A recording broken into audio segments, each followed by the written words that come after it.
of Ken Dixon. Senator Hall. Thank you, Mr. President and members.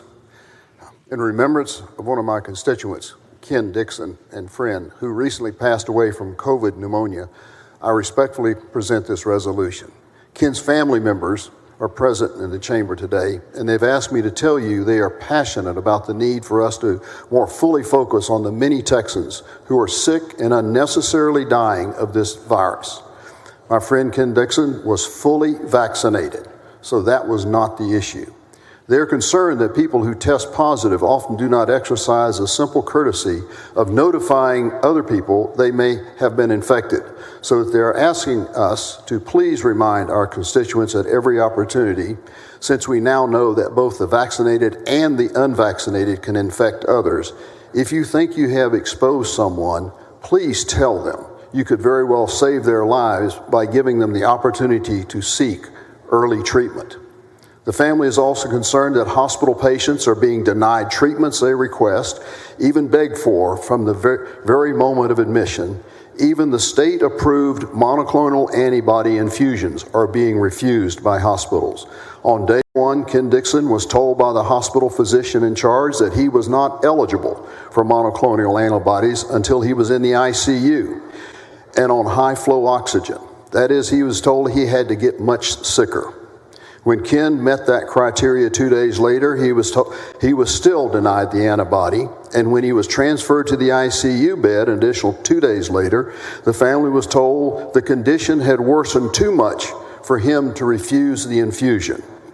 And lastly, Ken's family would like to express their profound appreciation for legislation HB 2211 and SB 572 passed during the regular session, requiring that COVID patients be allowed to have visitors effective September 1st.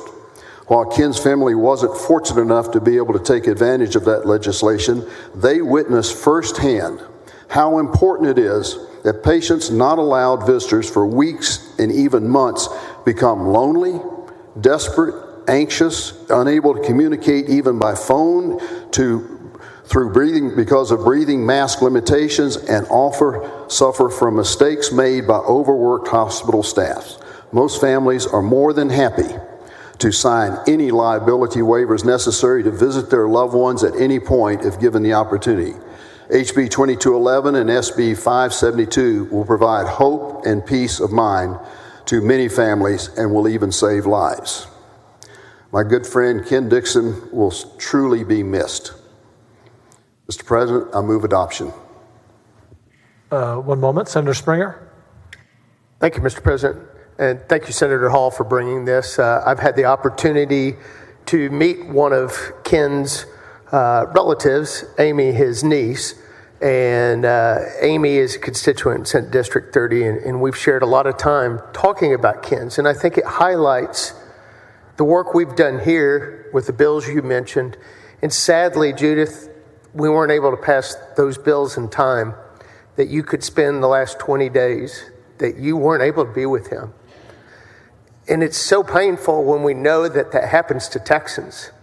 And it's the work we've done here that will prevent that for the future. But our apologies, our love for you and your family. And hopefully this does bring peace in that sense. So God bless you. Thank you, Mr. President. Thank you, Senator, and thank you, Senator Hall. Please rise in honor of Ken Dixon.